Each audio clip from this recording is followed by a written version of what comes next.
پھر فرمایا والصبر عن محارم اللہ، اللہ کی حرام کردہ چیزیں ان میں بظاہر شیطان لذت بڑی دلاتا ہے،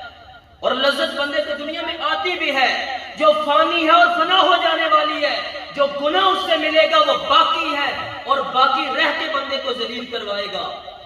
فرمایا کہ جو بندہ صبر کر لے اور اس طرف نہ جائے، اللہ نے جو حرام کر دیا بس کہے چھوڑ دیا میں نے، رب نے مجھے کہہ دیا،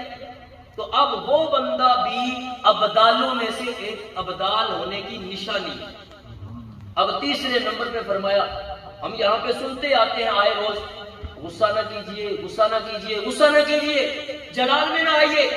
لیکن میرے پاک محبوب علیہ السلام نے فرمایا ہر جگہ غصہ چھوڑنا بھی نہیں، ہر جگہ غصے کو چھیڑنا بھی نہیں۔ فرمایا کہ تیسری بات یہ ہے والغضب فی ذات اللہ،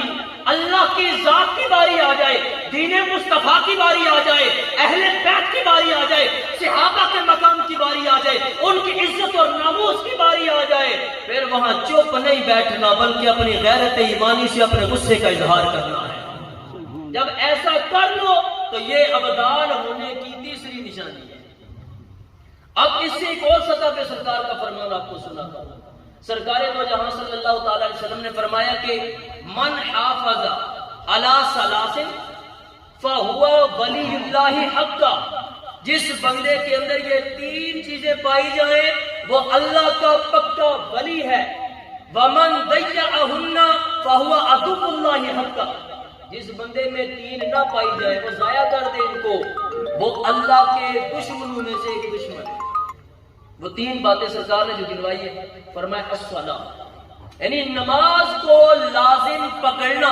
جس نے پکڑ لیا سمجھ لو اللہ کا دوست ہے، جس نے چھوڑ دیا اللہ کا دشمن ہے۔ دوسرے نمبر پہ فرمایا والصوم، روزہ، جس نے اس کو پکڑ لیا وہ اللہ کا دوست ہے، جس نے چھوڑ دیا وہ اللہ کا دشمن ہے۔ تیسرے نمبر پہ ارشاد فرمایا والغسل من الجنابۃ، جب اس پہ غسل لازم ہو جائے اسے چاہیے کہ بلا تاخیر غسل کر لے، یہ بھی اللہ کے قریب